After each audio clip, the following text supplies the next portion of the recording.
तू ही रे माझा मित्र या मालिकेमध्ये ना प्रेक्षकांना खतरनाक असे मूव्ह घेतलेले आहेत। एकीकडे आता ईश्वरीला त्या धुमाळ साहेबांचा नंबर तर सापडतो, ती त्यांच्या घरी देखील जाते, पण तिथे काही ते मिळत नाही किंवा तो वॉचमन तिला तिथे घरामध्ये जाऊ देत नाही। आणि दुसरी ठिकाणी ती रिया आहेत ना, ती डायरेक्ट राजेशच्या घरीच पोहोचती आणि प्रेक्षकांना आता राजेश त्या रियाला कसं उत्तर देणार आहे हे सुद्धा ऐकायला तुम्हाला आवडणार आहेत। म्हणजे आवडणार असं नाही, पण तुम्हाला शॉक देणार असं उत्तर तो त्या रियाला सांगतो की ती कोण आहेत माझी। आणि तिसरी गोष्ट म्हणजे अशी आहेत प्रेक्षकांनो की इकडे ह्या सूर्यकांत राजे शिर्केला मामीना 48 तासांची मुदत देतो। प्रेक्षकांना आता मामी पैशांची अरेंजमेंट कशी करणार हे सुद्धा आजच्या एपिसोडमध्ये दाखवलेलं आहे। चला तर मग सुरुवात करूया आजच्या रिव्ह्यूला। प्रेक्षकांनो त्याआधी मी तुम्हाला एक प्रश्न विचारते, खरंच या मूव्हमुळे मालिकेमध्ये काही ट्विस्ट येणार नाही ना, असा प्रश्न मला देखील पडला आहे आणि तुम्हाला देखील। तर याचं कमेंटमध्ये उत्तर नक्की लिहा। आणि चला सुरुवात करूया आजच्या रिव्ह्यूला। आणि अर्णव आणि ते शिर्के ते दोघेही घरातनं बाहेर पडत असतात, तेवढ्याच शिर्केंना कोणाच तरी फोन येतो आणि बघा तो म्हणतो की हॅलो व्हॉट, आणि असं बोलल्यानंतर अर्णव त्याच्याकडे बघतो, तो म्हणतो की काय आपण, आणि हा शिर्के म्हणतो की 1 मिनिट मी तुम्हाला चेक करून सांगतो। अर्णव म्हणतो की काय झालं, आणि शिर्के म्हणतो की अहो सर ईश्वरी मॅडम दैनिक लोकसभेच्या कार्यालयामध्ये गेला होता आणि तिथे त्यांनी सात्विक फॅशन त्यांना 7 दिवस फुल पेज ॲड देणार आहेत असं सांगून आले आहेत। आणि बघा आता हे खरं तर शॉकिंगच आहेत। फुल पेज ॲड म्हणजे किती पैसा हे ईश्वरीला कदाचित माहीत नसेल किंवा माहीतही असेल। आणि अर्णव आता तेच म्हणतो की व्हॉट, आणि प्रेक्षकांना आता इकडे अर्णव विचारच करतो की मिस इंदोर असं, आणि लगेच दुसरीकडे आता आपण बघतो की हा राजेश आता बेडवर बसत असतो आणि ही अंजली पाण्याची बाटली घेऊन येते आणि ती म्हणते की अहो मी जरा लादी पुसून घेते हां। आणि तो राजेश म्हणतो की अंजली अगं तू कशाला हे सगळं करतेस, मी करतो। आता बघा अंजलीला नीट खाली बसवत देखील नाही आणि ती प्रयत्न करते बसण्याचा। हा राजेश मात्र तिथे बसून गंमत बघत असतो आणि लगेच तो आता बघा बायकोचं मन जिंकण्याचा प्रयत्न करतो आणि म्हणतो की अंजली तू उठ बरं बघू। ती म्हणते की अहो, आणि हा राजेश म्हणतो की बघा आता तो कसं आहे ना तिला फितवतो अर्णव बद्दल आणि ईश्वरी बद्दल तिच्या मनामध्ये असं म्हणजे काही ना काही फितवत असतो। तो म्हणतो की मला नव्हतं वाटलं की माझ्यामुळे तुझ्यावर ही अशी वेळ येईल। आता अंजली म्हणते की त्याला तुमच्यामुळे काहीही झालेलं नाहीये, आणि ती म्हणते की उलट तुम्ही जिकडे आहात ना तिकडे मी आनंदात आहे। आणि इकडे आता हा राजेश म्हणतो तिकडे तुझ्या त्या भावाने त्याच्या बायकोच्या सेवेत अख्खी फौज लावली असेल नोकरांची। आणि हा राजेश म्हणतो की माझी बायको इकडे हे सगळं सहन करते आहे। आणि राजेश म्हणतो की मला ना कधी कधी खूप राग येतो ग त्या अर्णवचा। आणि हा राजेश म्हणतो की बरं तू हे सगळं करू नको अशा अवस्थेत, मी करतो, तू बस बरं। आणि अंजली म्हणते की अहो ऐका, उलट प्रेग्नन्सीमध्ये अशी कामं करायची असतात म्हणजे डिलेव्हरीला प्रॉब्लेम नाही होत। अंजली म्हणते की तुम्ही मला असं बसून ठेवाल मग मला डिलेव्हरीच्या वेळेस प्रॉब्लेम येईल। आणि हा अर्णव म्हणतो की नाही मला ते काहीच माहीत नाहीये। तो म्हणतो की ही अशी कामं करताना मी तुला नाही बघू शकत अंजली, ते मला नाही सहन होत। आणि बघा आता राजेश एवढं प्रेम उफाळून येतं तिच्यावर, तो म्हणतो की तू बस बरं बघू, बस बरं। आणि बघा हा तिला बसवून देतो आणि त्याचा अजूनच संताप होतो। तो म्हणतो की दमडी कमवायची अक्कल नाही येईला, आणि हिचा स्वाभिमान बघा कसा जागा झाला आहे ते। प्रेक्षकांनो याच्यात कुठे अक्कल आहे दमडी कमवायची, आता याचे त्याचेच पैसे लुटतो हो की नाही। आणि हा राजेश म्हणतो की इकडे पैसे उभे कप करता वाट लागली आहेत माझी। आणि बघा तशीच बोलता संतापात तो फरशी पुसत प्रेक्षकांनो बाहेर जातो। तसंच लादी पुसत तो घराबाहेर येतो ती बादली आणि ते कपडा घेऊन, आणि तो बाहेरचं पुसणार तेवढ्यात आपल्याला इकडे बघा रियाची एंट्री ह्या चाळीमध्ये दिसते आहे। आणि बघा याला लगेच तिच्याकडे लक्ष जातो। तो तिथे असलेल्या मुलाला विचारते की एक्सक्यूज मी, इथे सर्वेश कुठे राहतो माहितीये का? तो म्हणतो की नाही हो, माहित नाही मला। प्रेक्षकांनो आता हिला काय माहिती की तो सर्वेश म्हणजेच राजेश आहे ते। आणि बघा आता ती सर्वेशला शोधत चाळीमध्ये आलेली असती आणि या इकडे राजेशचे फुल लाईट लागलेले असतात, पण तरीही प्रेक्षकांना एवढ्या याच्यातनं सुद्धा तो बाहेर पडतो ते कसा बघा। आणि बघा आता तिथे ते 2 माणसं उभे असतात, त्यांना विचारते की दादा इथे सर्वेश कुठे राहतो माहिती का? ते म्हणतात की नाही हो मॅडम, इथे सर्वेश नावाचं कोणी राहत नाही। ती म्हणते की असं कसं, कालच तर मी त्याला इथे ड्रॉप केलं, तो इथे चाळीतच नवीन रेंटने राहायला आला आहे असं त्याने मला सांगितलं होतं. आणि तो पण म्हणतो की नाही हो, मला नाही माहिती तुम्ही कोणाबद्दल विचारता आहेत ते. आणि बघा तो दुसरा म्हणतो की हां, इथे नवीन भाडेकरी राहायला आले आहेत. आणि प्रेक्षकांना बघा आता राजेश त्यांचं बोलणं ऐकतो की माहीत नाही, पण तिथनं तो आता पळून जातो आणि एका ठिकाणी तिथे दुकान असतं त्या दुकानाच्या मागे लपून बसतो. आणि तो म्हणतो की अहो मॅडम, त्याचं नाव मला माहीत नाही. ती म्हणते की अच्छा, पण रूम नंबर तर माहीत असेल ना. आणि तो म्हणतो की नाही, त्या कोपऱ्यातलीच खोली बघा त्याची. आणि तो म्हणतो की तो घरी आहेत की नाही मला माहीत नाही. आणि आता रिया त्या रूमकडेच बघत असते, त्याची बायको असेल घरी. बघा प्रेक्षकांना आता इथे हा माणूस बायको म्हटलाय, तरी पुढे आता बघायला तुम्हाला मी एक थोडीशी चूक सांगते की काय झाली आहे ते. आणि बघा ती पण शॉक होते आणि म्हणते की बायको. तो म्हणतो की हां, आत्ताच दोघं नवीन आले आहेत इथे. तो म्हणतो की जा बघा. ती म्हणते की थँक्यू. आणि बघा ही राजेश आवाज देऊन बाहेर येत असते, कारण तो इतका वेळ झाला मध्ये गेलेला नाही म्हणून हिला काळजी वाटते. आणि ही त्याच काळजीने बाहेर येते. आणि तेवढ्यात रिया हिच्याजवळ येऊन हिच्याशी बोलायला लागते. आणि बघा हा लांबून आता सगळं बघत असतो. ही म्हणते की अरे कुठे गेलेत हे, आत्ताच तर इथेच होते ना. ती म्हणते की राजेश कुठे गेलात, भादली अशी ते सोडून का गेलेत हे. आणि प्रेक्षकांना बघा आता इथे त्यांनी हा सीन इथे स्टॉप केलेला आहे. पण पुढे आता ईश्वरी त्या धुमाळचं घर शोधत असते. आणि तेवढ्यात तिला आता फोन येतो, अर्णवचा असतो तो. आणि बघा अर्णव तिला म्हणतो की हे काय ऐकतोय मी सिंदूर, तू दैनिक पेपरच्या आपली ॲड तिथे देऊन आली. आणि ईश्वरी म्हणते की सर, खबर तुमच्यापर्यंत पोहोचून सुद्धा गेली. आता अर्णव सुद्धा माहीत नसतं की ही अशी का करते आहेत.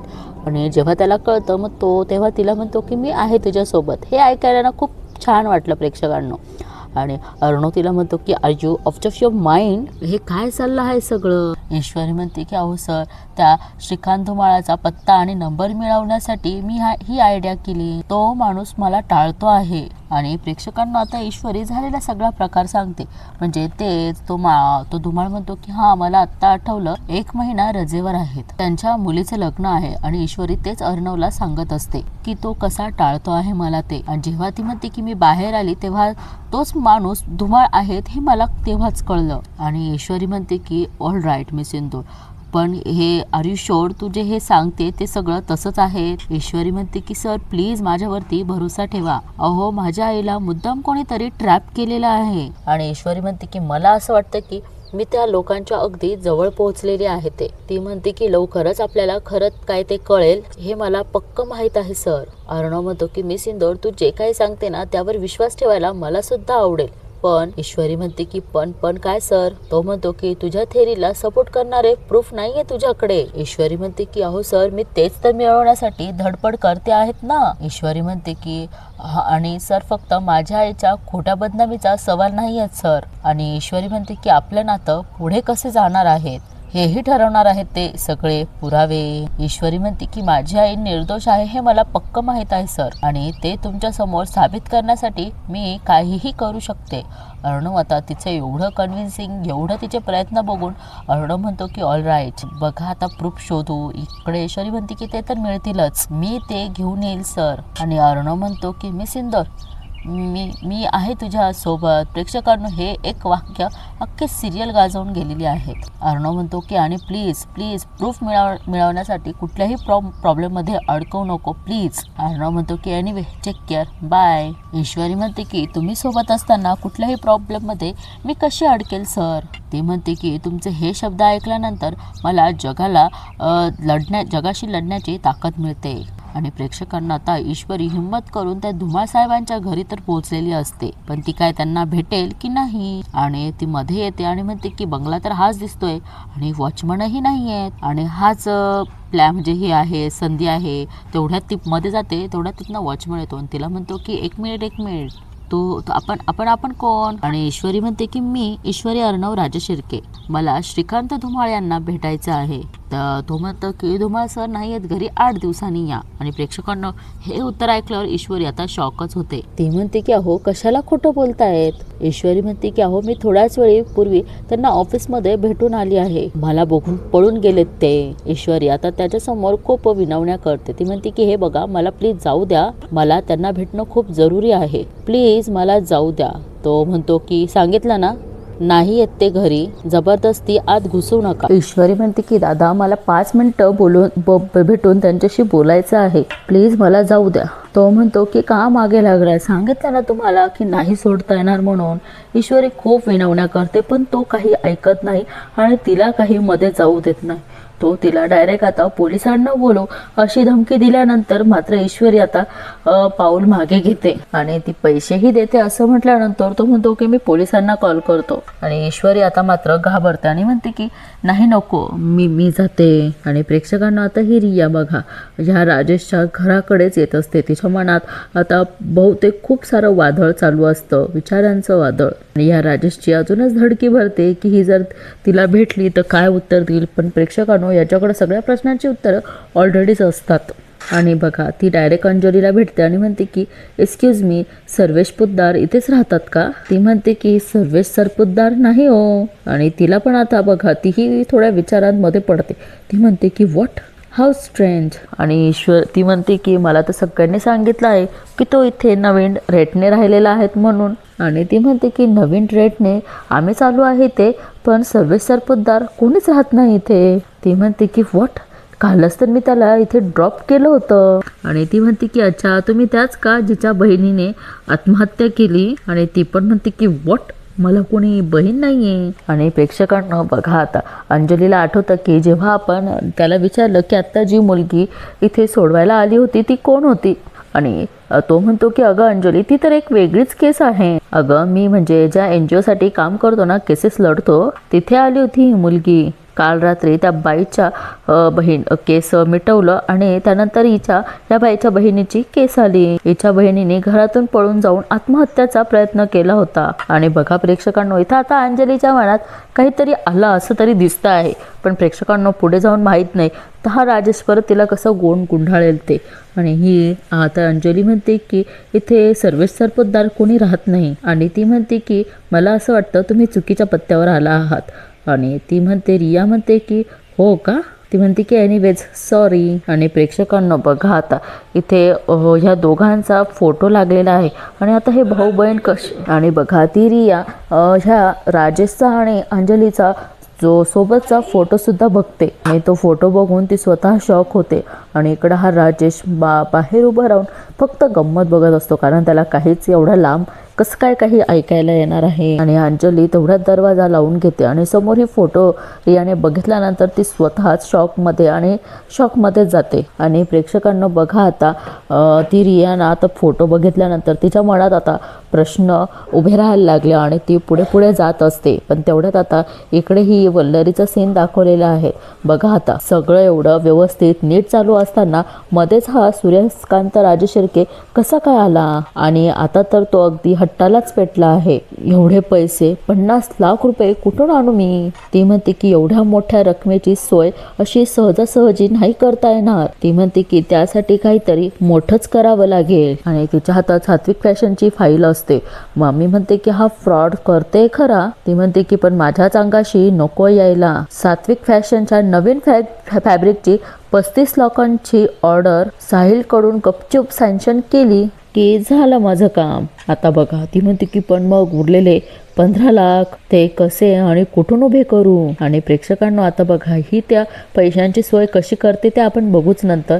पण ही रिया आता अंजलीच्या घराचा दरवाजा नॉक करते. तेवढ्यात हा राजेश तिला हात पकडून बाजूला घेऊन जातो. आणि बघा प्रेक्षकांना आता रियाच्या मनात प्रश्न उभे राहणार हे साहजिकच आहे. ती म्हणते की काय जी आतमध्ये प्रेग्नेंट मुलगी आहे कोण आहे ती. आणि तो म्हणतो की सांगतो. आता रिया काही ऐकत नाही. ती म्हणते की हे मला काही ऐकायचं नाही, आधी मला तू ते सांग की कोण आहे ती. तो तिला म्हणतो की सांगतो म्हटलं ना, इथे नाही बोलू शकत, चल बाजूला. आणि तो तिला हात धरून बाजूला घेतो.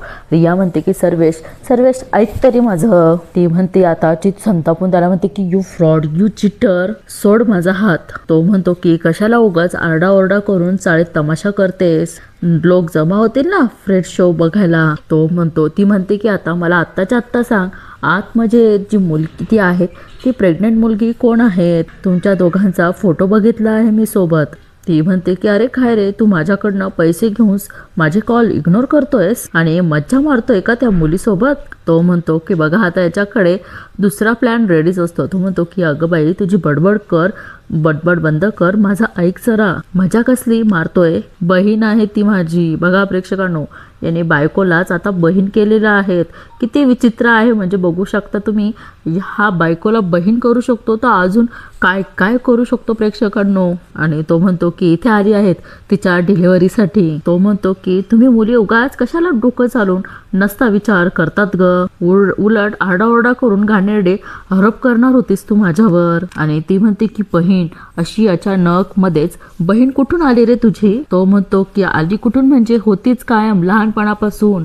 नवऱ्याशी भांडण झालं, गावाला राहते, नवऱ्याशी भांडण झालं म्हणून आली इथे. आधीच टेन्शन कमी आहे आणि माझ्या या जिजूंनी तिला हाकललं घरातून. आणि इथे मला माझेच खर्च बागवता येत नाही आणि आता ही पण आली आहे. आणि तो म्हणतो की तुला काय वाटतं गरिया, मी काय पैसे स्वतःसाठी मागतो असं वाटतंय तुला. 17 विघ्न घेऊन आली आहेत ऑलरेडी. बीपी सतत वाढलेला असतो, 17 तक्रारी आहेतच इथे आणि आता हिचं बाळणपणाचा खर्च देखील. आणि तो म्हणतो की आणि आई आहेत ऑलरेडी आजारी. आणि हा राजेश बघा त्या रियाला म्हणतो की मला असं वाटलं होतं की तुझं प्रेम आहेत ग माझ्यावर, तू समजून घेशील मला. असे घाणेरडे आरोप करून हर्ट्स केलंय तुम्हाला. बघा आता हा राजेश रडण्याचं देखील नाटक करतो. बघा प्रेक्षकांनो, किती जणांना फसवलं असेल याने माहित नाही. आणि आता तिला सुद्धा वाईट वाटतं. ती म्हणते की Sarvesh, I am so sorry, मला खरंच माहित नव्हतं की तुझ्या आईचं आयुष्यात एवढे सगळे प्रॉब्लेम चालू आहेत म्हणून. ती म्हणते की लिसन,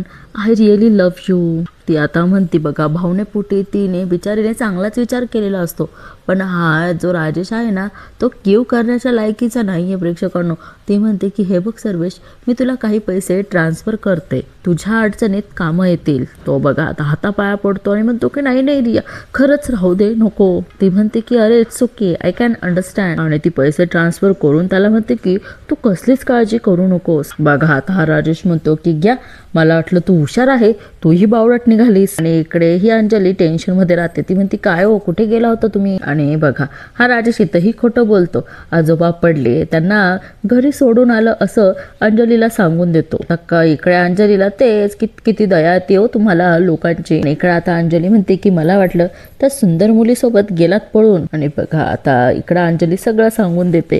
सर्वे सरपोतदारला शोधत आली होती. अंजली म्हणते की अहो सांगितलं मी तिला की तुम्ही चुकीच्या पत्त्यावर आलात म्हणून. हा राजेश म्हणतो की असं कसं काय लोक चुकीच्या पत्त्यावर येतात म्हणून. प्रेक्षकांनो बघा आता ह्याने तर तिला आता कटवलेलं असतं, पण पुढे काय होणार या राजेशचं आता त्याला फक्त थोडंसं वेळ बाकी आहे. इकडे बघा हे मामी ना त्या सात्विक फॅशनच्या फायली घेऊन बसलेल्या असतात.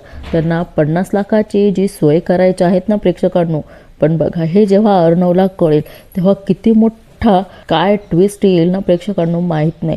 म्हणजे एक चुकी लपवण्यासाठी दुसरी चुकी करायची आणि ती चुकी लपवण्यासाठी तिसरी चुकी करायची, असंच झालेलं आहेत ना. ती म्हणते की ह्या हिशोबाच्या फाईल बघून कळेल की पैसे कसे काढायचे आणि हाच एक शेवटचा पर्याय आहे. आणि त्या फाईल बघता बघताच हिला अर्णवच्या काकांचा फोन येतो आणि ती म्हणते की हा सूर्यकांत हात धुवून मागे लागला आहे, पैसे काही झाडाला लागतात का मूर्ख. आणि फोन कट करते आणि तो बाजूला ठेवून देते. आणि इकडे आता ऐश्वरी तिच्या आईला भेटायला आलेली असते. त्यांना खूप वाईट वाटतं. त्या म्हणतात की सतत वाईट घडतं ह्या बाईच्या बाबतीत. त्या म्हणतात की आत्ता असे पुरावे हाती लागले असं वाटलं होतं आणि अचानक सगळं विस्कटून जातं. ईश्वरी म्हणते की आई शांत हो ग, अगं किती वेळा असं होईल सांग ना. ती म्हणते की कधीतरी सगळे पुरावे आपल्या हाती तरी लागतीलच ना. त्या म्हणतात की हो ग इशू, असं अजून किती वाट बघायची आपण. आधी ती बाई रस्त्यात भेटली, ती निसटून गेली, मग तो स्केचवाला गायब झाला. आणि ती म्हणते की आता तर त्याचा फोनही लागत नाहीये. त्या म्हणतात की आता त्या श्रीकांत धुमाळकडनं काही कळेल असं वाटत होतं, तोही हाती लागत नाहीये ग आता इशू. ईश्वरी म्हणते की आई शांत हो, तू नको तकलीफ करून घेऊ प्लीज. ती म्हणते की नको एवढा विचार करू. सुप्रिया काकू म्हणतात की माझ्याच बाबतीत असं का होतं इशू. बिचारा रडतात आणि म्हणतात एवढंच मला वाटत होतं. त्या म्हणतात की म्हणूनच एवढी सगळी धडपड होती माझी, देव का साथ देत नाहीये मला. आणि ईश्वरी आता म्हणते की आई तूच म्हणते ना देव त्यांना साथ देतो जे लोक हार मानत नाही. ईश्वरी त्यांना म्हणते की अगं तो कदाचित परीक्षा बघतो आहेत आपली. अगं आई, तो आहेत आपल्यासोबत, म्हणूनच तर आपण इथंपर्यंत आलो आहेत ना. हं. ईश्वरी म्हणते की आणि मला सांग, किती दिवस तो लपून राहणार आहेत श्रीकांत धुमाळ? लवकरात लवकर त्याला शोधून काढून त्याच्याकडनं सगळी काय माहिती काढून घेते की नाही बघतो. ती म्हणते की खूप जुनी उधारी आहे, त्याला माहिती नाही हम उधार देते भी नाही और रखते भी नाही. आणि तिच्या आईला ती दिलासा देते, शांत करते. आणि इथेच प्रेक्षकांनो मालिकेचा एपिसोड संपतो.